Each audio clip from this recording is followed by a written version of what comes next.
40 hari solatnya tidak diterima oleh Allah Subhanahu Wa Taala disebabkan berjumpa dengan dukun sahaja. Baru-baru ini viral satu video yang mana seorang laki-laki menggunakan tanah kubur untuk merosakkan perniagaan orang lain. Ada juga masyarakat yang menggunakan ilmu sihir untuk merosakkan hubungan suami isteri, untuk merosakkan keluarga dan bermacam lagi dengan sihir. Di dalam hadis Nabi sallallahu alaihi wasallam, hadis yang dikeluarkan oleh Imam Al-Bukhari di dalam sahihnya, kata baginda Nabi sallallahu alaihi wasallam, "Ijtanibu sab'a al-mubiqat." Jauhilah 7 perkara yang boleh mendatangkan dosa besar.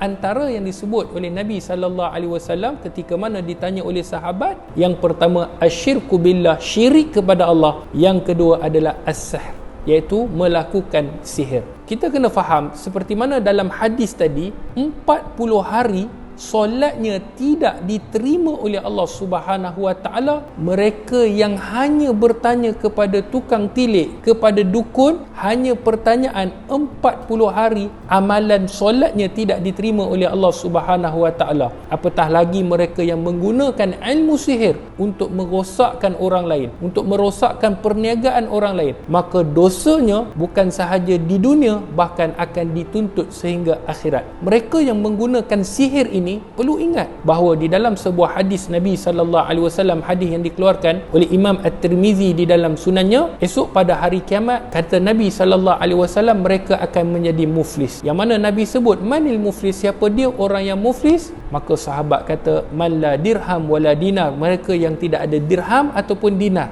yang tidak ada duit ringgit. Maka kata Nabi, orang yang muflis pada hari kiamat adalah orang yang datang dengan pahala solat, datang dengan pahala zakat, datang dengan pahala puasa, tetapi dia menzalimi orang lain, dia mengata orang lain, dia mencaci orang lain. Akhirnya pahala yang dia bawa tadi semuanya akan diberikan kepada mereka yang telah dizalimi di atas muka bumi. Sebab tu mereka yang melakukan ilmu sihir perlu ingat bahawa mungkin kepuasan di dunia sahaja mereka akan dapat keuntungan, mungkin perniagaan mereka akan menjadi maju, mungkin mereka akan rasa puas apabila seseorang itu jatuh, tetapi dia tidak akan terlepas di sisi Allah Subhanahu Wa Taala. Pada hari kiamat nanti mereka ini akan dicampakkan di dalam api neraka Allah Subhanahu Wa Taala, dan mereka akan duduk di dalam api neraka dan mereka akan diseksa oleh Allah Subhanahu Wa Taala dengan siksaan yang sangat pedih, kerana orang yang menggunakan ilmu sihir, kata Nabi sallallahu alaihi wasallam dalam hadis tadi, adalah termasuk dosa-dosa besar. Sebab itu kita sebagai orang mukmin, apabila kita tahu orang nak menganiayai kita, orang nak menjatuhkan kita, orang nak merosakkan kita, maka Nabi sallallahu alaihi wasallam sudah mengajarkan kepada kita bahawa di sana ada amalan-amalan yang boleh mengelakkan daripada terkena sihir. Sebab tu saya suka pesan kepada masyarakat, jangan kita lupa dan jangan kita lalai daripada melakukan zikir-zikir yang telah diajarkan oleh Nabi sallallahu alaihi wasallam. Apa dia amalan? Antara amalan yang diajarkan oleh Nabi sallallahu alaihi wasallam, yang pertama, jangan lupa setiap kali lepas daripada solat, bacalah 3 kul. Kul huwallahu ahad, kul a'udzu birabbil falaq, kul a'udzu birabbin nas. Itu merupakan amalan yang dipesan Nabi sallallahu alaihi wasallam kepada Uqbah bin Amir.